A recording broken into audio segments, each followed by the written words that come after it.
کیوں آئی ہو یہاں؟ جانتی نہیں ہوں کہ میں تمہاری شکل بھی دیکھنا گوارا نہیں کرتا؟ 22 سالہ میر عالم ونی میں آئی 15 سال کی سہمی ہوئی ماہنور پر پورے غصے سے دھاڑا۔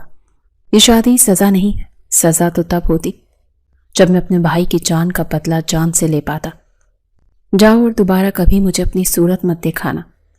اگلے 3 سال تک وہ واقعی میر کو کبھی دکھائی نہیں دے، اور دور سے کبھی کبھار وہ اس کا سیاہ چادر میں چھپا ہوا وجود دیکھ لیتا، لیکن پاس آنے کی ہمت نہ ماہنور کرتی اور نہ ہی میر اسے بلاتا۔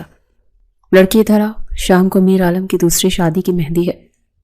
تم نے سارا دن باہر پھول توڑتے ہیں اور کمرے سجانے ہیں، کوئی کمی نہیں رہنی چاہیے۔ بی جان کی کڑک آواز پر ماہنور نے ادب سے سر جھکایا۔ جی بی جان، میں ابھی سارے پھول تیار کر لیتی ہوں، آپ پریشان نہ ہو، اس نے اپنی دھڑکنیں قابو میں کرتے ہوئے جواب دیا۔ دکھ تو اس بات کا تھا کہ وہ اس حویلی کی بہو بن کر آئی تھی، مگر آج ایک ادنا ملازمہ جیسی زندگی گزار رہی تھی، اور اب اس کے میاں کی دوسری شادی ہو رہی تھی۔ شام ہوئی تو حویلی کی ایک پرانی ملازمہ رشیدہ خالہ نے تھال پکڑاتے ہوئے کہا، ماہنور بیٹی، یہ تھال بڑے خانزادہ کے کمرے میں رکھا، میں باورچی خانے جا رہی ہوں۔ خالہ میں وہاں نہیں جا سکتی، میری ہمت نہیں ہے، ڈرتی ہوں۔ نور بولی، ارے پگلی، انہیں آنے میں دیر ہے، کمرہ خالی ہوگا، جلدی سے رکھ کر واپس آ جاؤ۔ رشیدہ خالہ نے دلاسا دیا، یہ سوچ کر کہ وہ اس وقت گھر پر نہیں ہوگا۔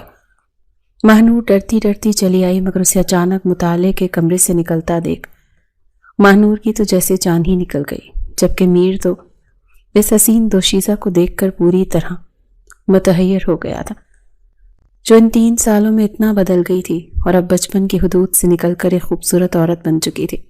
رکو، وہیں پہ، کس نے کیا ہے تمہارا یہ حال؟ مجھے نام بتاؤ اس ظالم کا۔ میر کی نگاہ اچانک اس کے خوبصورت چہرے اور گردن کے تازہ نیلوں پر گئی تو لب بھینچے اس نے بھاگتی ہوئی نور کو بڑی سرد اور مضبوط آواز میں پکارا، کسی نے نہیں خانزادہ، یہ چوٹ ویسے ہی لگ گئی تھی۔ اس نے تھر تھراتی ہوئی آواز میں جھوٹ بولا۔ جھوٹ مت بولو ماہنور، ایسی نشانیاں کوئی ویسے نہیں دیتا۔ میں پوچھتا ہوں کس نے ہاتھ اٹھایا، بتاؤ مجھ کو۔ میر اپنی جگہ سے آگے بڑھا، مگر وہ ڈر کر تیزی سے وہاں سے بھاگ گئی، اور میر عالم کا ذہن یکدم 3 سال پیچھے اس دردناک رات کی طرف چلا گیا۔ جیتے رہو میرے بچوں، آج میرے بڑے پوتے کی خوشیوں کا دن ہے، خدا اس گھر کو کسی کی بری نظر سے بچائے۔ بی جان اپنی نشست پر بیٹھی سب کو دعائیں دے رہی تھی۔ خانزادہ ہاؤس میں چہل پہل تھی، اور بڑے خانزادے میر حارث کی مہندی کی رات تھی۔ ارے عالم میاں، تمہارا بھائی حارث کہاں رہ گیا؟ اسے بلاؤ، بارات نکالے، انہوں نے خوشی سے پوچھا۔ جی بی جان، وہ لباس تبدیل کر رہا ہے، بس آتا ہی ہوگا۔ میں بھی اسی کے پاس جا رہا تھا۔ میر عالم ہنسا اور اپنے دوستوں کی طرف پلٹا۔ چلو یارو، اسے کاندھوں پر بٹھا کر لاتے ہیں۔ ہاں ہاں، کیوں نہیں، آج تو خانزادوں کا جشن ہے۔ دوست بھی ہنسی مذاق میں شامل ہوئے اور کمرے میں جا کر حارث کو چھیڑنے لگے۔ یار دلہے میاں، آج تو تم بہت جچ رہے ہو، بھابھی تو تمہیں دیکھ کر ہی بے ہوش ہو جائیں گی۔ دوست نے قہقہ لگایا۔ ارے بس کر دے یار، ویسے ہی دل بہت گھبرا رہا ہے۔ حارث مسکرایا۔ گھبرانے کی کیا بات ہے بھائی، ہم ہیں نا تمہارے ساتھ۔ میر عالم نے بھائی کے کاندھے پر پیار سے ہاتھ رکھا اور سب ہنستے ہوئے باہر آنے لگے۔ حویلی والوں غضب ہو گیا، کسی نے بڑے خانزادے میر حارث کو آہنی نشانہ لگا دیا ہے، اور ان کے وجود سے مسلسل سرخ قطرے بہہ رہے ہیں، اور وہ زمین پر نڈھال پڑے۔ اچانک باہر سے کسی ملازم نے بھاگتے ہوئے آ کر چیخ ماری۔ یہ سنتے ہی ہنسی مذاق کا ماحول یکدم ماتم میں بدل گیا۔ کیا بکواس کر رہے ہو تم، میرا بھائی تو ابھی میرے ساتھ تھا۔ میر عالم دوڑتا ہوا باہر بھاگا، جہاں حویلی کے دروازے پر حارث زخموں سے چور زمین پر تھا۔ اٹھاؤ اسے، جلدی شفا خانے لے چلو، کوئی گاڑی نکالو۔ میر عالم کا غصہ عروج پر تھا، اور اس کی آنکھوں میں انتقام کی آگ بھڑک اٹھی۔ باجی آپ پریشان لگ رہی ہیں، کیا میں تھوڑا سا شربت بنا لوں؟ ماہنور نے محبت بھرے انداز میں مسکراتے ہوئے پوچھا۔ نہیں نور، میرا دل بہت گھبرا رہا ہے، دعا کرو سب خیریت سے مکمل ہو جائے۔ دلہن فرا باجی نے چہرے کی گھبراہٹ چھپاتے ہوئے جواب دیا، کیونکہ خان ہاؤس میں مہمان خانہ سج چکا تھا اور اسے مہندی لگ چکی تھی۔ تبھی اچانک باہر سے شور مچا، اور دلہن فرا کے بھائی فواد کا دولہے حارث کے ساتھ آپس میں سخت تلخ کلامی ہوئی، اور بات اتنی بڑھ گئی کہ فواد نے غصے میں آ کر دولہے پر قاتلانہ حملہ کر دیا۔ باجی آپ حوصلہ رکھیں، سب ٹھیک ہو جائے گا، آپ رونا بند کریں۔ ماہنور جو کہ یتیم تھی اور اپنے اس چچا کے گھر پرورش پا رہی تھی، وہ آگے بڑھی اور فرح کو بازو سے پکڑ کر سہارا دیتے ہوئے تسلی دینے لگی۔ دور ہو جا میری نظروں سے منحوس، نہ جانے کون سی بری ساتھ تھی جب تو اس گھر میں آئی تھی، میری ساری خوشیاں برباد ہو گئی ہیں۔ مگر فرح نے غصے اور دکھ کی شدت میں ماہنور کو زور سے دھکا دے دیا۔ ادھر شفا خانے میں معالج نے باہر آ کر سر جھکا لیا۔ حامی نے بچا نہیں سکے، ان کے زخموں سے سرخی رک نہیں رہی تھی۔ ہم معذرت خواہ ہیں، یہ سنتے ہی میر عالم دیواروں سے سر ٹکرانے لگا۔ کیوں چھوڑ گئے بھائی آپ مجھے؟ میں اس قاتل کا وہ حال کروں گا کہ لوگ پناہیں مانگیں گے۔ میر عالم نے روتے ہوئے چیخ ماری اور اپنے تڑپتے ہوئے بھائی کو شفا خانے چھوڑ کر اپنے خاص آدمیوں کے ساتھ خطرناک ہتھیار پکڑے خان حویلی میں جا گھسا۔ کہاں چھپا ہے وہ بزدل؟ باہر نکلو ورنہ اس حویلی کو تباہ کر دوں گا اور اس میں موجود ہر فرد کو زندہ چلا دوں گا۔ میر عالم گرجا اور آسمان کی طرف زوردار دھماکے کیے۔ ہر کوئی اپنی جان بچانے کے لیے بھاگنے لگا۔ بتاؤ کہاں ہے تمہارا بھائی، میں اس کی نشانیاں مٹا دوں گا۔ میر عالم کی نظر ڈری سہمی ماہنور پر پڑی تو اس نے آگے بڑھ کر اسے بازو سے دبوچ لیا اور زور سے پوچھا، میں نہیں جانتی، میں تو یتیم ہوں اور دلہن کی چچا زاد بہن لگتی ہوں، مجھے چھوڑ دیں، خدا کے واسطے مجھے جانے دیں، میرے ماں باپ نہیں ہیں، میرا اس سب میں کوئی قصور نہیں۔ ماہنور روتے ہوئے ہاتھ جوڑ کر بولی، اگر دلہن کی بہن ہو تو چلا کر بلاؤ اپنے قاتل بھائی کو ورنہ ابھی اسی وقت تمہاری جان لے لوں گا۔ میر نے اپنا آہنی ہتھیار اس کے سر پر رکھ دیا۔ بھیا باہر آئیں، دیکھیں یہ لوگ ہمیں مار رہے ہیں، مجھے بچائیں چچی، ماہنور چیخی، مگر کوئی مدد کے لیے آگے نہ بڑھا۔ تبھی اچانک اس کے آلے پر شفا خانے سے پیغام آنے لگا، اپنے بھائی سے کہنا اپنی آخری سانسیں گننا شروع کر دے، میں واپس آؤں گا۔ وہ اسے زمین پر پھینک کر وہاں سے نکل گیا۔ شفا خانے پہنچ کر پتہ چلا کہ میر حارث اپنی آخری سانسیں۔ ادھر خان ہاؤس میں ماہنور کو خوف اور ڈر کے مارے شدید بخار چڑھ گیا تھا۔ ہم کل جرگہ بٹھاتے ہیں اور خانزادوں کے غصے کو ٹھنڈا کرنے کی ان کی ونی کی پیشکش خود قبول کر لیں گے، ورنہ وہ میرے بیٹے کو نہیں چھوڑیں گے، چچا نے بے بسی سے بند کمرے میں اپنی عورت سے کہا۔ بیگم تم ماہنور کو ڈھونڈو، اس یتیم سے اب یہی فیصلہ کروانا ہے، اس مصیبت سے ہمیں وہی نکال سکتی ہے۔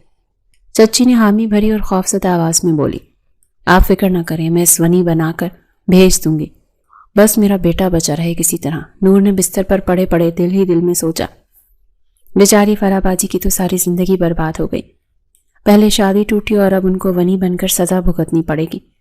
ان لوگوں نے ان کے ساتھ بھی بہت برا کیا ہے۔ باجی آپ ہمت نہ ہاریں، اللہ بہتر کرے گا، سب ٹھیک ہو جائے گا، آپ پریشان نہ ہوں۔ دکھ بانٹنے کی نیت سے ماہنور ہمت کر کے اٹھی اور فرح کے کمرے میں اسے گلے لگانے کے لیے چلی گئی۔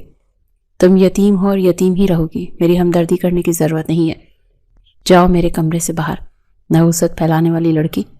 مگر فرح نے اس پر اپنا بچا کچا غصہ اتارتے ہوئے اسے برا بھلا کہہ کر بغیر سوچے سمجھے دھتکار دیا۔ اگلے دن گاؤں میں بڑی پنچایت کی بیٹھک شروع ہو گئی۔ دور دور سے جمع ہوئے تھے، اس میں فرح کے بھائی کی غلطی کی معافی مانگتا ہوں اور اس کے عوض اپنی یتیم بھتیجی ماہنور کو ونی کے طور پر پیش کرتا ہوں۔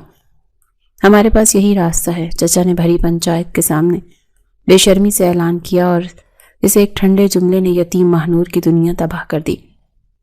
میں اس ونی والی لڑکی کو کبھی قبول نہیں کروں گا، میں اپنے بھائی کی جان کا بدلہ خود اپنے ہاتھوں سے دوں گا، مجھے بدلہ چاہیے۔ ان سب سے میر عالم اپنے والد کے سامنے سخت غصے میں چیخا اور پوری پنچایت میں کھڑا ہو گیا، بیٹے ہوش سے کام لو، یہی ہمارا بہترین فیصلہ ہے، وقت آنے پر ہم اور راستے نکال لیں گے، مگر ابھی گاؤں کے مردوں کے سامنے ہم ولی لینے سے انکار نہیں کر سکتے، تم اس لڑکی کو اپنانا ہوگا۔ والد نے تحمل سے لیکن آخری فیصلے کے طور پر سمجھایا، یہ سزا نہیں، میرے جیتے جی موت ہے، مجھے نہ بھیجیں ان ظالموں کے گھر، خدا کے واسطے چچی مجھے وہاں موت کے منہ میں مت دھکیلیں۔ ماہنور نے اپنی چچی کے پاس روتے ہوئے دونوں ہاتھ جوڑ کر التجا کی، چپ کر اور اپنی تقدیر پر راضی ہو جا، ورنہ یہاں ہمارا جینا دوبھر ہو جائے گا، خبردار اگر ایک لفظ مزید بولا تو زبان کھینچ لوں گی۔ لیکن جواب میں اسے ایک زوردار تھپڑ ملا اور اسے زبردستی کھینچ کر نکاح کی مجلس میں بٹھا دیا گیا۔ میں ان ظالموں کے ساتھ نہیں جا سکتی، میری مدد کریں، کوئی تو مجھے بچائے، یہ قبول نہیں مجھے۔ ماہنور نکاح کے وقت بھی بلکتی روتی رہی مگر کسی نے اس کی ایک نہ سنی اور تمام گاؤں والوں کے سامنے معصوم ماہنور اور غصے میں بھرے میر عالم کا نکاح پڑھا دیا گیا۔ سب دفع ہو جاؤ یہاں سے، میں ایک منٹ رکا تو کسی کو زندہ نہ چھوڑوں گا، اسی لیے جتنی جلدی ہو سکے میری نظروں سے اوجھل ہو جاؤ۔ نکاح کے فوراً بعد میر عالم اتنے سخت طیش میں تھا کہ اس نے کسی ایک انسان کی طرف دیکھا تک نہیں، اور چلاتا ہوا سیدھا اپنی سواری میں بیٹھ کر اکیلے خدا کے حوالے کیے بنا وہاں سے فراٹا بھرتا چلا گیا۔ چلو تم بھی اب پیدل دفع ہو جاؤ یہاں سے، تمہارا شوہر تمہیں تمہاری اوقات یاد دلانے کے لیے چھوڑ گیا ہے، اب رو رو کر وہاں پہنچو تاکہ ان کو ترس آ جائے۔ فرح نے تنزیہ مسکراہٹ کے ساتھ ماہنور کو زور سے دھکا دیا اور اسے ایک عام سی کھیت مزدور ملازمہ کے ساتھ پیدل ہی انتہائی لمبا کچا راستہ طے کر کے خانزادہ حویلی کے پیچھے آنا پڑا۔ اماں ابا آپ کہاں چلے گئے؟ اگر آج آپ لوگ زندہ ہوتے تو کسی کی مجال نہیں تھی کہ میری طرف آنکھ اٹھا کر بھی دیکھتا۔ کاش آپ مجھے بھی اپنے ساتھ اس جہان سے لے گئے ہوتے۔ سارے راستے وہ بے بس یتیم لڑکی زارو قطار روتی رہی اور آنسو صاف کرتے ہوئے آگے والی دردناک اور تاریک زندگی کے بارے میں سوچ کر تھر تھر کانپتی رہی، یہاں تک کہ حویلی آ گئی۔ کس کی اجازت سے تم اس لڑکی کو میرے دروازے کے اندر لائے ہو؟ نکل جاؤ، اور تم بھی نکلو یہاں سے، ورنہ میری برداشت ختم ہو جائے گی۔ گھر آ کر میر نے اپنے کمرے کی تمام قیمتی چیزوں کو زمین پر دے مارا تھا اور ملازمہ کو بولی بھالی ماہنور کے ساتھ وہاں دہلیز پر دیکھتے ہی اس نے ملازمہ کو بلند آواز میں ڈانٹا، پھر ڈرتی ہوئی نور کی طرف مڑ کر اسے دونوں بازوں سے پکڑ کر دروازے سے باہر نکال دیا۔ میں تمہاری یہ منحوس شکل بھی نہیں دیکھنا چاہتا، سمجھی تم؟ دور رہو مجھ سے اور یہاں دکھائی نہ دینا۔ دروازہ باہر سے زور سے بند کرتے ہوئے اس نے وہی شروعاتی دکھ بھرا سخت جملہ دوبارہ دہرایا، اور اب ماہنور واپس اس ٹھنڈے دروازے کے باہر اکیلی بیٹھی آنسو بہا رہی تھی اور سہمتی ہوئی اپنا وقت گزار رہی تھی۔ آخر جب رات کی گہری تاریکی بڑھ گئی اور ماہنور کو سخت حاجت محسوس ہوئی تو اس نے مجبوراً اپنی ہمت جمع کر کے اس ٹھوس بند دروازے کو دوبارہ ہلکے ہلکے کھٹکھٹایا۔ تمہیں ایک بار میری بات سمجھ نہیں آتی؟ کیا کہا میں نے؟ دوبارہ میرا دروازہ مت کھٹکھٹانا، آئی سمجھ؟ اگر اب میری آنکھ کھلی تو تمہاری خیر نہیں۔ دروازہ کھلتے ہی میر عالم غصے سے آگ بھگولا ہوتے ہوئے اس چھوٹی سی سہمی سی لڑکی پر گرجا اور زور سے دروازہ اس کے منہ پر دے مارا۔ روتی کیوں ہو لڑکی؟ اٹھو یہاں سے، اگر بڑے خانزادہ نے تمہیں دوبارہ یہاں دیکھ لیا نا تو قیامت آ جائے گی۔ صبح کی ہلکی روشنی میں رشیدہ خالہ نے فرش پر سردی سے سکڑی ہوئی ماہنور کو کاندھے سے ہلا کر اٹھایا تو وہ ہڑبڑا کر اٹھ بیٹھی۔ خالہ مجھے اندر نہیں جانے دیا انہوں نے، ساری رات میں یہی سردی میں بیٹھی رہی، میرا سارا بدن دکھ رہا ہے، ماہنور نے روتے ہوئے بولی۔ ارے چپ کر جا میری بچی، یہ خانزادوں کی حویلی ہے، یہاں ونی بن کر آنے والیوں کے ساتھ ایسا ہی سلوک ہوتا ہے۔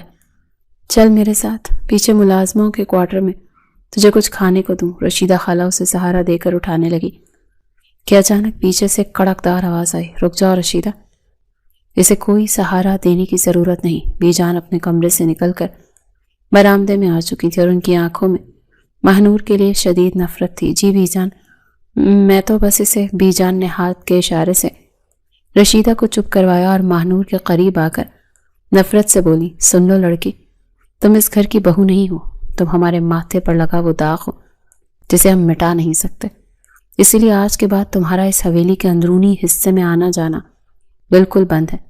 تم پچھلے حصے میں ملازماؤں کے ساتھ رہو گی، وہیں سوکھی روٹی کھاؤ گی اور ان کے ساتھ مل کر حویلی کا سارا کام کرو گی۔ کیا تمہیں میری بات سمجھ آ گئی؟ جی بی جان، میں ویسا ہی کروں گی جیسا آپ کہیں گی، ماہنور نے کانپتے ہوئے سر جھکا کر جواب دیا۔ تو جاؤ اور جا کر صحن کی صفائی کرو، بی جان نے سخت حکم دیا اور واپس مڑ گئی۔ ماہنور خاموشی سے آنسو بہاتی ہوئی حویلی کے پچھلے حصے کی طرف چل پڑی جہاں اسے ایک چھوٹی سی کوٹھڑی دی گئی تھی۔ وہاں زینب نام کی ایک باتونی اور چلبلی سی نوجوان ملازمہ پہلے سے موجود تھی۔ تم نئی آئی ہو نا، سنا ہے تم بڑے خانزادہ کی ونی ہو؟ زینب نے ماہنور کو دیکھتے ہی ایک سانس میں سوال کیا۔ ہاں، میری قسمت مجھے یہاں لے آئی ہے، ماہنور نے اپنا سامان ایک کونے میں رکھتے ہوئے دکھ سے کہا۔ رو مت ماہنور، یہاں ہم سب غریب ہی ہیں، تم میرے ساتھ مل کر کام کر لیا کرنا، میں تمہاری مدد کر دیا کروں گی۔ ویسے بھی اکیلے کام کر کر کے میرا تو دماغ پک گیا تھا، اچھا ہوا تم آ گئی، اب ہم دونوں مل کر بی جان کی ڈانٹ کھایا کریں گی۔ زینب نے ہنستے ہوئے اس کے کاندھے پر ہمدردی سے ہاتھ رکھا۔ شکریہ زینب، تم بہت اچھی ہو، بس مجھے بتا دینا کیا کیا کام کرنا ہے، میں سب کر لوں گی۔ ماہنور نے اپنے آنسو صاف کرتے ہوئے ہلکی سی مسکراہٹ کے ساتھ کہا۔ لو بھائی زینب، آج تو تم نے سالن میں اتنا نمک ڈال دیا کہ کھا کر خانزادوں کا بلڈ پریشر آسمان سے باتیں کرے گا اور پھر وہ سارا غصہ ہم غریبوں پر نکلے گا۔ رشیدہ خالہ نے باورچی خانے میں داخل ہوتے ہی ہنستے ہوئے کہا، خالہ آپ بھی نا بس مجھے ڈراتی رہتی ہیں، میں نے تو چٹکی پر ڈھالا تھا، پتہ نہیں کیسے تیز ہو گیا۔ اب اگر بی جان نے کچھ کہا تو میں سیدھا کہہ دوں گی کہ یہ سالن تو ماہنور نے بنایا ہے۔ زینب نے منہ بناتے ہوئے شرارت سے جواب دیا، ارے نہیں زینب، مجھے تو سالن بنانا آتا ہی نہیں، بی جان تو مجھے کچا چبا جائیں گی۔ ماہنور گھبرا کر بولی، ارے پاگل، وہ تو مذاق کر رہی ہے، تو اس کی باتوں میں نہ آیا کر۔ رشیدہ خالہ نے پیار سے ماہنور کے ماتھے پر ہاتھ پھیرا اور اسی دن سے ماہنور کی ایک نئی اور انتہائی کٹھن زندگی کا آغاز ہو گیا۔ وہ صبح سویرے اٹھتی، سارا دن حویلی کے بڑے بڑے صحن دھوتی، ملازموں کے لیے کھانا بناتی اور رات کو تھک ہار کر اپنی چھوٹی سی چارپائی پر گر جاتی۔ کئی بار کام کرتے ہوئے اس کے ہاتھ جل جاتے، لیکن وہ کسی سے شکایت نہ کرتی۔ ایک دن ماہنور حویلی کے بڑے دالان میں بھاری قالین صاف کر رہی تھی کہ اچانک میر عالم اپنے کمرے سے باہر آیا۔ اس نے کالے رنگ کا لباس پہن رکھا تھا اور وہ کہیں جانے کے لیے جلدی میں تھا۔ اس کی نظر اچانک ماہنور پر پڑی جو پسینے میں شرابور بھاری قالین کو کھینچنے کی کوشش کر رہی تھی۔ میر کے قدم ایک پل کے لیے رکے، اس کے دل میں ایک عجیب سی چبھن ہوئی۔ اس نے سوچا کہ وہی نازک سی لڑکی ہے جسے اس نے کل تک روتے ہوئے دیکھا تھا اور آج وہ یہ مشقت والا کام کر رہی ہے۔ کیا دیکھ رہے ہو بیٹا؟ بی جان کی آواز نے میر عالم کو چونکا دیا۔ کچھ نہیں ماں، بس نکل رہا تھا ایک ضروری کام سے۔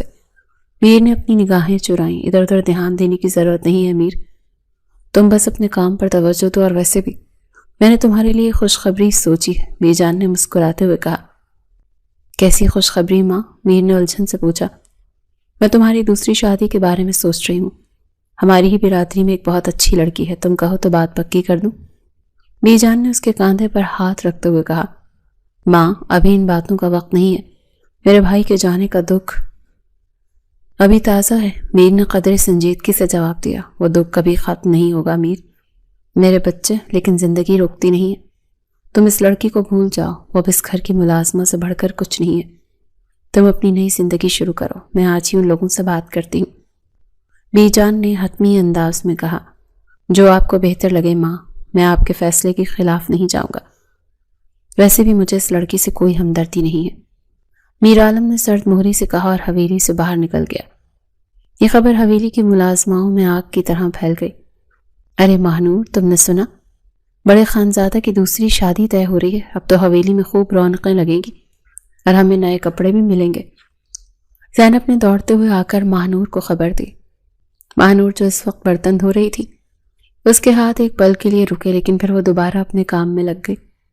اچھا ہے زینب، شادی ہو جائے گی تو شاید مجھے اس قید سے تھوڑی سی آزادی مل جائے، وہ اپنی نئی بیوی کے ساتھ خوش رہیں گے اور مجھے بھول جائیں گے۔ ماہنور نے ایک طویل سانس بھرتے ہوئے جواب دیا۔ تم پاگل ہو ماہنور، تمہارا شوہر دوسری شادی کر رہا ہے اور تمہیں کوئی دکھ نہیں ہو رہا؟ ایک عورت کے لیے اس سے بڑی سزا کیا ہو سکتی ہے؟ زینب نے حیرت سے آنکھیں پھاڑتے ہوئے پوچھا۔ دکھ کیسا زینب؟ میرا ان سے رشتہ ہی کیا ہے سوائے نفرت کے؟ انہوں نے مجھے کبھی بیوی مانا ہی نہیں، تو میں کیوں ان پر اپنا حق جتاؤں؟ میری تو بس یہی دعا ہے کہ وہ مجھے میرے حال پر چھوڑ دیں۔ ماہنور کی آواز میں ایک عجیب سا سکون تھا، لیکن تقدیر کو کچھ اور ہی منظور تھا۔ میر عالم کی دوسری شادی کی تیاریاں شروع ہو گئی تھیں اور بی جان جان بوجھ کر حویلی کے سب سے مشکل اور تھکا دینے والے کام ماہنور کے ذمے لگا دیے تاکہ اسے اس کی اوقات یاد دلاتی رہیں۔ ماہنور، تم نے سارے مہمانوں کے کمرے صاف کرنے ہیں اور رات تک تمام بستروں کی چادریں بھی بدل دینی ہیں، کوئی کام ادھورا نہ رہے ورنہ چمڑی ادھیڑ دوں گی۔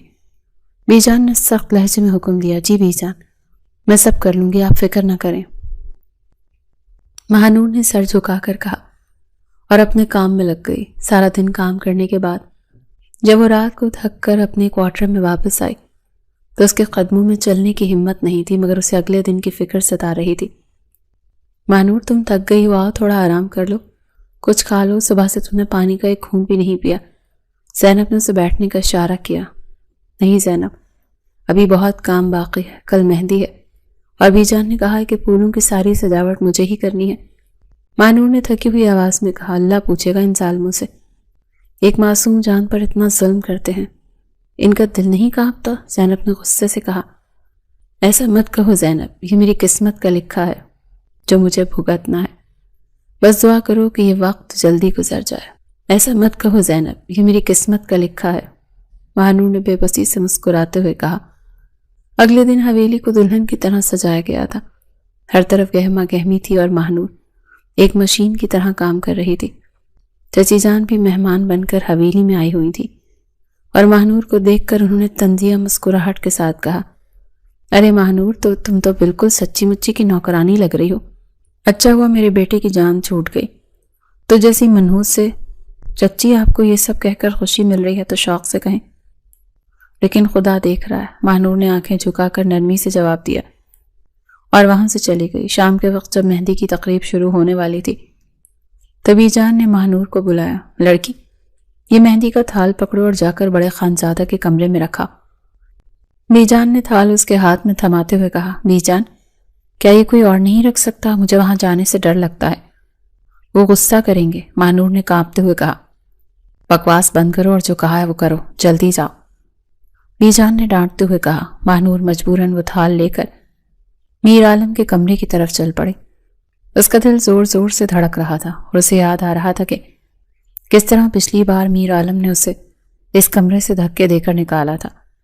وہ ڈرتے ڈرتے کمرے کے دروازے تک پہنچی اور اندر جھانکا۔ کمرہ خالی تھا۔ اس نے سکھ کا سانس لیا۔ شکر ہے وہ نہیں ہے یہاں، ورنہ پتہ نہیں آج کیا حشر کرتے میرا، اس نے دل ہی دل میں سوچا اور جلدی سے اندر جا کر تھال میز پر رکھ دیا۔ وہ مڑ کر واپس جانے ہی لگی تھی کہ اچانک مطالعے کے کمرے کا دروازہ کھلا اور میر عالم باہر آ گیا۔ اس نے کلف لگا ہوا سیاہ رنگ کا لباس پہن رکھا تھا۔ وہ پہلے سے بھی زیادہ پروقار اور غصے میں لگ رہا تھا۔ مہنور اسے دیکھ کر وہیں رک گئی اور اس کی سانسیں حلق میں اٹک گئی۔ میر عالم کی نظر بھی اس پر پڑی اور وہ بھی حیران رہ گیا۔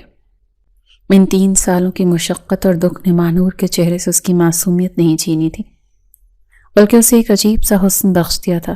رکو وہیں، کہاں جا رہی ہو؟ میر عالم کی بھاری اور سرد آواز نے کمرے کے سکوت کو توڑا تو مہنور کے قدم وہیں جم گئے اور اس کا دل خوف سے کانپنے لگا۔ جی میں تو بس تھال رکھنے آئی تھی، میں ابھی چلی جاتی ہوں، وہ ہکلاتے ہوئے بولی۔ تو میری اجازت کے بغیر اس کمرے میں کیسے داخل ہوئی؟ کیا تمہیں یاد نہیں میں نے کیا کہا تھا؟ میر عالم اس کے قریب آتے ہوئے بولا۔ میں نے تم سے کچھ پوچھا ہے لڑکی؟ یہ تمہارے چہرے اور بازوں پر اتنے گہرے نیل کیسے پڑے ہیں؟ کس نے تمہیں اس بے دردی سے مارا ہے؟ جواب تو مجھے۔ میر عالم نے مہنور کے مزید قریب آتے ہوئے قدرے غصے اور حیرت سے پوچھا تو مہنور خوف سے پیچھے ہٹتی ہوئی سرد دیوار کے ساتھ لگ گئی۔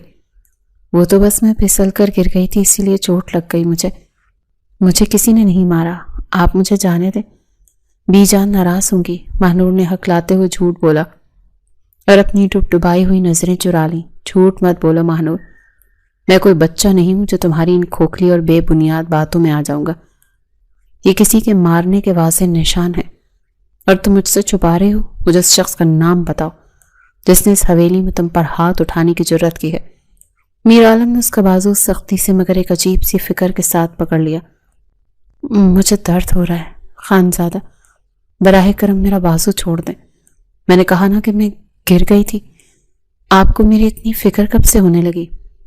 آپ تو میری صورت بھی دیکھنا گوارا نہیں کرتے تھے اور مجھے دھکے دے کر نکالا تھا، پھر آج یہ اچانک ہمدردی کیسی؟ مہنور نے اپنے آنسو روکے اور ہمت کر کے اس کی آنکھوں میں دیکھتے ہوئے شکوہ کیا۔ میر عالم اس کی اچانک اور سچے سوال پر ایک پل کے لیے لاجواب ہو گیا اور اس کی پکڑ خود بخود ڈھیلی پڑ گئی۔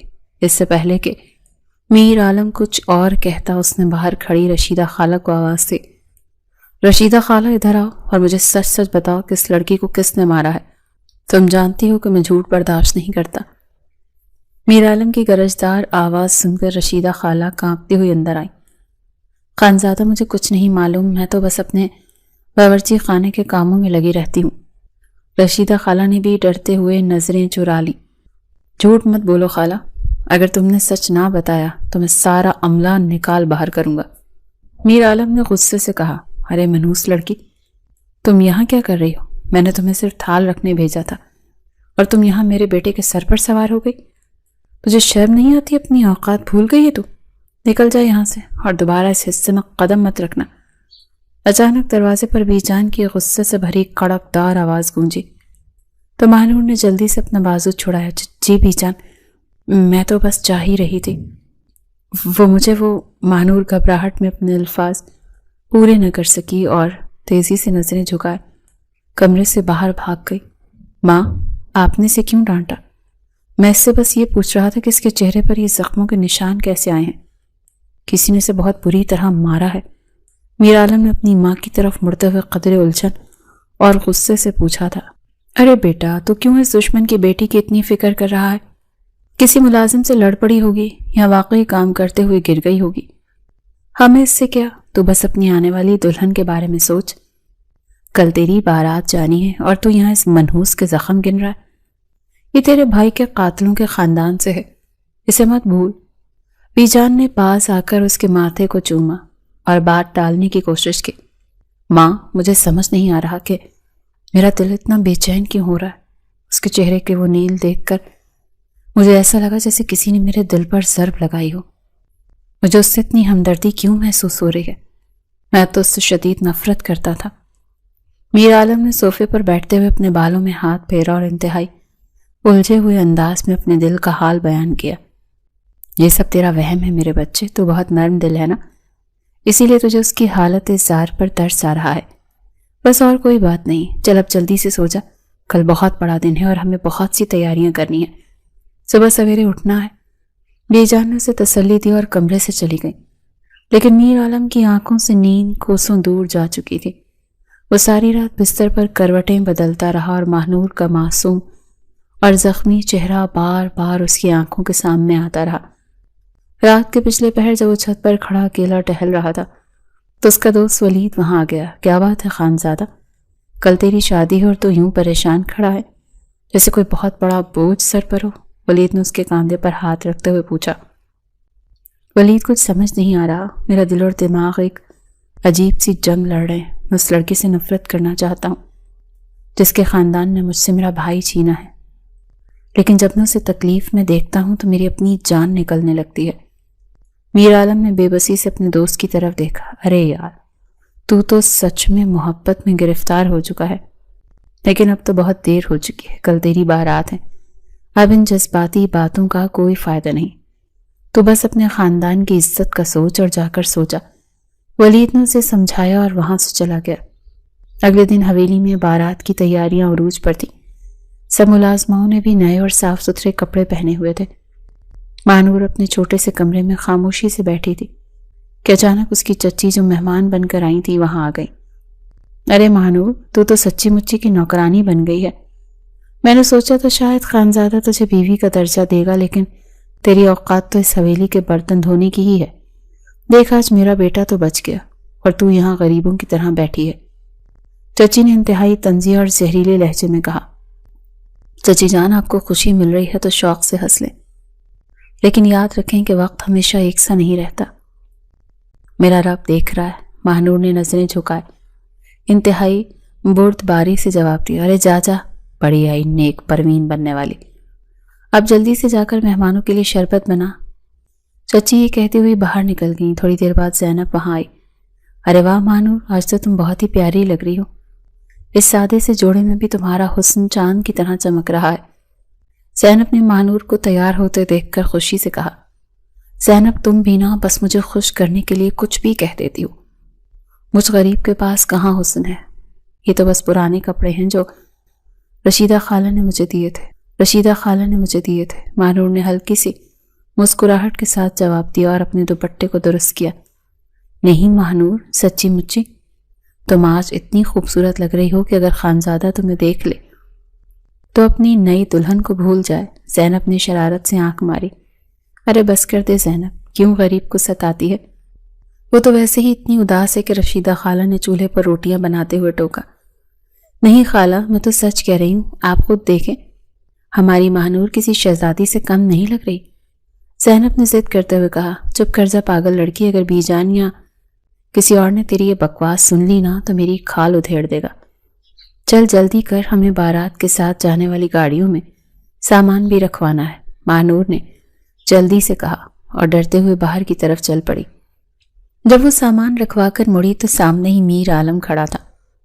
اس نے سفید رنگ کا انتہائی شاندار لباس پہن رکھا تھا اور سر پر روایتی پگڑی سجی تھی۔ وہ سچ میں کسی شہزادے کی طرح لگ رہا تھا۔ ماہنور کی نظریں ایک پل کے لیے اس پر جم گئیں، لیکن پھر وہ جلدی سے نظریں جھکا کر ایک طرف کھڑی ہو گئی۔ میر عالم کی نظر بھی اس پر پڑی تو اس کے قدم وہیں رک گئے۔ اس کا دل سینے میں اتنی زور سے دھڑکا کہ اسے لگا جیسے باہر آ جائے گا۔ آج ماہنور واقعی اتنی حسین لگ رہی تھی کہ اس کی آنکھیں اس سے ہٹی نہیں رہی تھی۔ اسے لگ رہا تھا کہ یہ تقریب رک جانی چاہیے۔ یار میر، کہاں کھو گئے؟ چلو جلدی گاڑی میں بیٹھو، سب تمہارا انتظار کر رہے ہیں۔ اس کے دوست ولید نے پیچھے سے آ کر اس کے کاندھے پر ہاتھ مارا تو وہ چونک گیا۔ ہاں بس چل رہا ہوں یار۔ مجھے ایسا کیوں لگ رہا ہے ولید کہ میں شادی کر کے بہت بڑی غلطی کر رہا ہوں؟ میرا دل گواہی دے رہا ہے کہ میر نے اپنے دوست کے کان میں سرگوشی کی۔ ارے یار تم بھی کیا بارات کے وقت جذباتی کر رہے ہو؟ سب ٹھیک ہوگا، تم بس گھبرا رہے ہو۔ چلو اب جلدی۔ ولید نے اسے ہنستے ہوئے آگے دھکیلا اور سب گاڑیوں میں بیٹھ کر لڑکی والوں کے گھر کی طرف روانہ ہو گئے۔ ماہنور بھی رشیدہ خالہ اور زینب کے ساتھ پچھلی گاڑی میں خاموشی سے بیٹھی اپنی قسمت پر آنسو بہاتی رہی۔ لڑکی والوں کے گھر پہنچ کر خوب دھوم دھام سے استقبال ہوا۔ پنڈال میں بیٹھے رشتہ دار جب ماہنور کو ملازموں کے ساتھ کام کرتے دیکھتے تو آپس میں سرگوشیاں کرتے کہ دیکھو کیسی بے شرم لڑکی ہے، اپنے ہی خاندان کے قاتلوں کے گھر خادمہ بن کر رہ رہی ہے اور آج ان کی خوشیوں میں شامل ہے۔ کسی رشتہ دار عورت نے طنز کیا تو ماہنور کا دل کٹ کر رہ گیا، لیکن وہ خاموشی سے اپنے آنسو پی گئی اور کچھ دیر بعد نکاح کی تقریب شروع ہونے والی تھی۔ سب مہمان اپنی اپنی جگہوں پر بیٹھ چکے تھے کہ اچانک دلہن اپنی ماں کے ساتھ طیش میں باہر آ گئی اور غصے سے بولی، میں یہ نکاح تب تک نہیں کروں گی جب تک میر عالم میرے ایک مطالبے کو پورا نہیں کرے گا۔ سب لوگ حیرت سے دلہن کی طرف دیکھنے لگے۔ پی جان نے گھبرا کر آگے بڑھ کر پوچھا، ارے بیٹی کیا ہوا؟ تم کس مطالبے کی بات کر رہی ہو؟ سب مہمان دیکھ رہے ہیں۔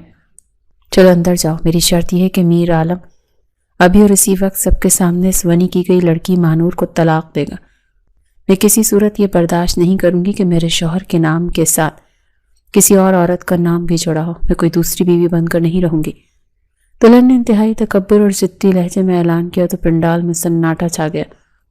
ماہنور جو ایک کونے میں کھڑی تھی، یہ سن کر اس کے پیروں تلے سے زمین نکل گئی اور وہ بے بسی سے رونے لگی۔ بیٹی یہ تم کیا ضد کر رہی ہو؟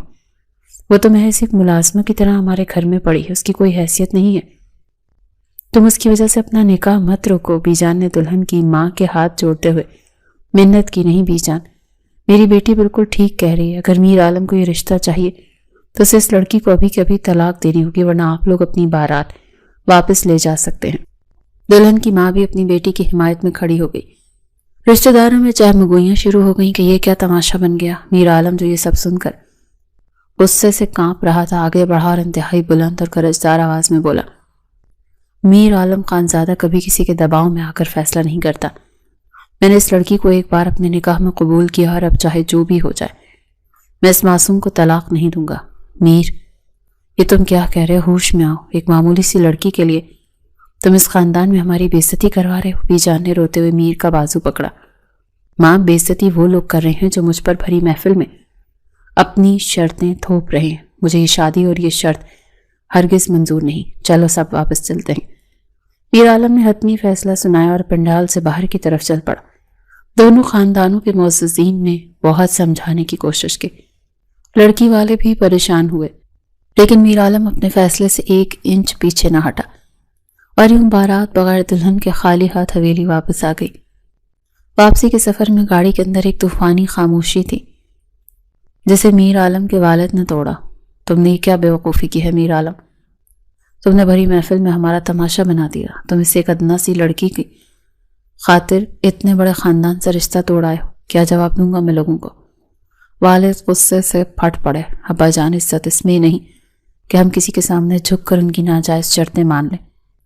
میں نے جو کیا بالکل ٹھیک کیا اور مجھے اپنے فیصلے پر کوئی پچھتاوا نہیں۔ میر عالم نے انتہائی سنجیدگی سے جواب دیا۔ حویلی پہنچتے ہی میر عالم کے والد کا غصہ آسمان کو چھو رہا تھا۔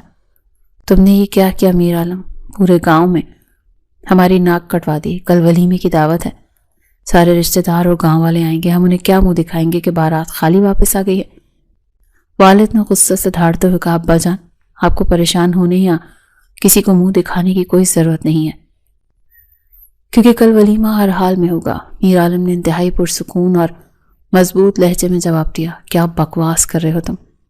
جب دلہن ہی نہیں ہے اور تم نے شادی توڑ دی ہے تو ولیمہ کس کا کریں گے ہم؟ کیا دیواروں کا ولیمہ کریں گے؟ والد نے جھنجھلا کر پوچھا تو میر عالم نے آگے بڑھ کر ڈر کے مارے کانپتی ہوئی ماہنور کا ہاتھ سب کے سامنے مضبوطی سے پکڑ لیا اور اس کی آنکھوں میں دیکھتے ہوئے بلند آواز میں اعلان کیا، دلہن تو ہمارے گھر میں پہلے ہی سے موجود ہے، نکاح بھی ہو چکا، بس آپ لوگ ابھی اور اسی وقت اس کی رخصتی کی تیاری کریں، کیونکہ کل میرا ولیمہ اسی کے ساتھ ہی ہوگا۔ کیا کہہ رہے ہیں آپ خانزادہ؟ میں ایک ادنا سی ملازمہ ہوں، آپ مجھے بھری محفل میں یوں رسوا نہ کریں، خدا را میرا ہاتھ چھوڑ دیں، مجھ غریب کے ساتھ ایسا بھونڈا مذاق نہ کریں، میں تو آپ کے پاؤں کی دھول بھی نہیں ہوں، آپ یہ کیسی باتیں کر رہے ہیں؟ ماہنور خوف اور حیرت کے مارے تھر تھر کانپتی ہوئی رو پڑی۔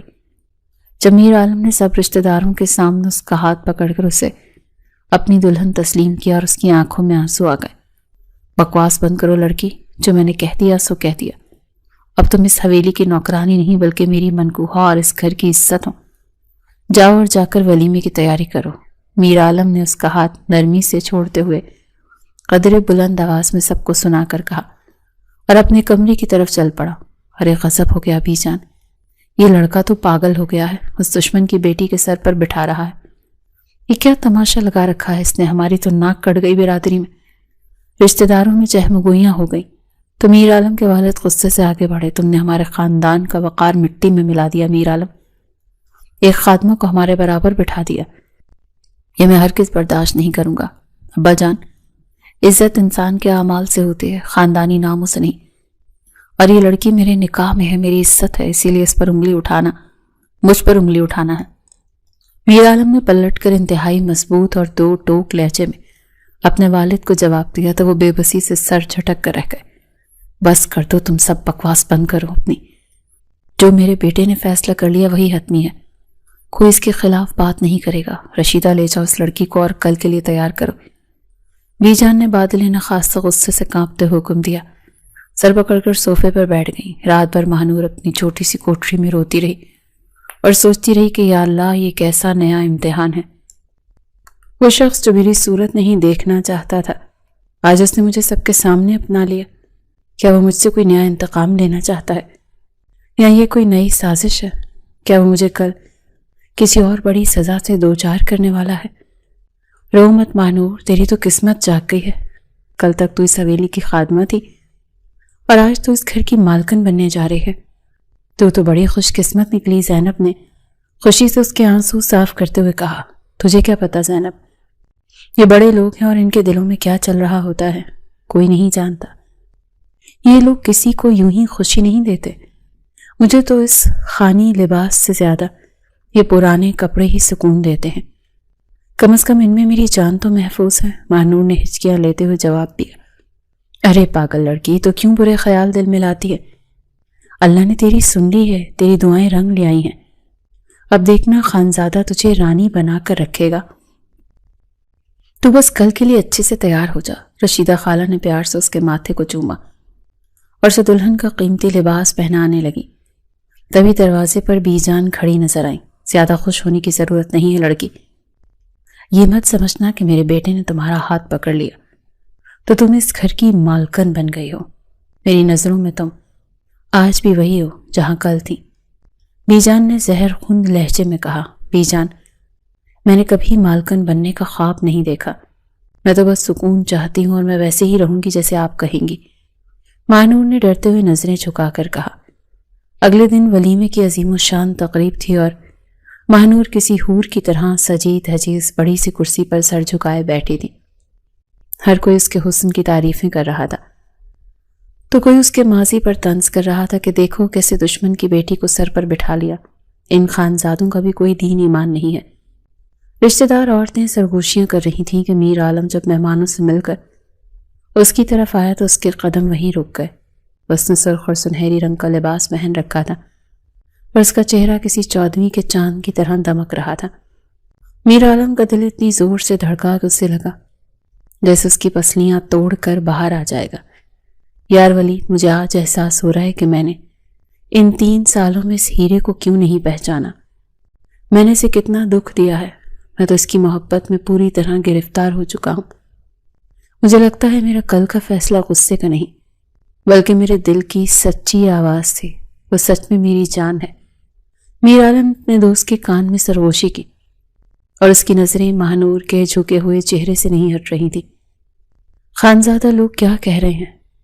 تم نے سچ میں بہت بڑا فیصلہ کیا ہے، پورے گاؤں میں اسی کے چرچے ہیں، ولید نے اسے چھیڑتے ہوئے کہا۔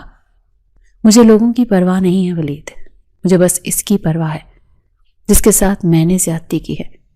اب تو وہ تمہاری ہو چکی ہے، اب یہ عاشقوں والی باتیں چھوڑو اور جا کر اپنی دلہن کے پاس بیٹھو، پوری دنیا بس تمہیں ہی دیکھ رہی ہے۔ ولید نے ہنستے ہوئے اسے ماہنور کی طرف دھکیلا۔ میر عالم جب اس کے پاس جا کر بیٹھا تو ماہنور کا پورا وجود ڈر سے کانپ رہا تھا۔ تم مجھ سے اتنا ڈرتی کیوں ہو ماہنور؟ میں تمہیں کھا تھوڑی جاؤں گا، میں اب تمہارا شوہر ہوں، کوئی دشمن نہیں۔ میر عالم نے انتہائی نرمی اور محبت بھرے لہجے میں اس کے کان میں سرگوشی کی تو ماہنور نے حیرت سے سر اٹھا کر اسے دیکھا۔ آپ مجھ سے اتنے اچھے طریقے سے کیوں بات کر رہے ہیں؟ کیا آپ مجھ سے میرے بھائی کے کیے کا کوئی نیا بدلہ لینا چاہتے ہیں؟ کیا یہ کوئی نیا کھیل ہے؟ ماہنور نے ڈرتے ڈرتے کانپتی ہوئی آواز میں پوچھا۔ میں تم سے کوئی بدلہ نہیں لینا چاہتا ماہنور، جو ہوا سو ہوا، وہ ماضی تھا، اب تم میرا حال اور میرا مستقبل ہو۔ میں تم سے وعدہ کرتا ہوں کہ آج کے بعد میں تمہیں کوئی تکلیف نہیں دوں گا، تم نے جتنے دکھ سہے میں ان سب کا ازالہ کروں گا۔ میر عالم نے اس کا ہاتھ اپنے ہاتھ میں لیتے ہوئے کہا۔ تقریب اپنے اختتام کو پہنچی اور میر عالم ماہنور کو لے کر اپنے کمرے میں آ گیا۔ تم بہت تھک گئی ہوگی ماہنور، یہاں آرام سے بیٹھو، میں تمہارے لیے پانی لاتا ہوں۔ میر عالم نے اسے نرمی سے بستر پر بٹھایا۔ وہ پانی لینے مڑا ہی تھا کہ اچانک حویلی کا ایک پہرے دار ہانپتا ہوا دوڑتا ہوا آیا۔ خانزادہ غضب ہو گیا، وہ آپ کے بھائی کا مجرم فواد دوبارہ گاؤں میں واپس آ گیا ہے اور وہ چوک میں کھڑا ہے۔ وہ بہت اکڑ دکھا رہا ہے اور بلند آواز میں آپ کو باہر آنے کے لیے پکار رہا ہے۔ یہ سنتے ہی میر عالم کے چہرے پر شدید غصہ چھا گیا۔ کیا آپ بکواس کر رہے ہو تم؟ وہ ظالم یہاں واپس کیسے آ گیا؟ اس کی اتنی جرت کیسے ہوئی کہ وہ میرے علاقے میں آ کر مجھے للکارے؟ آج تو میں اسے سبق سکھاؤں گا اور اس کا نام و نشان مٹا دوں گا۔ کوئی میری سواری نکالے اور میرا وہ آہنی ہتھیار لے کر آئے۔ آج وہ نہیں بچے گا، آج میں اپنے بھائی کا حساب برابر کروں گا۔ میر عالم گرجا اور تیزی سے باہر کی طرف بھاگنے لگا۔ خدا را رک جائیں خانزادہ، آپ ایسا نہیں کریں گے، آپ اپنے ہاتھ اس گندگی سے خراب نہیں کریں گے، آپ کو میری قسم مت جائیں وہاں۔ ماہنور نے تیزی سے آگے بڑھ کر میر عالم کے دونوں بازو مضبوطی سے پکڑ لی اور رونے لگی۔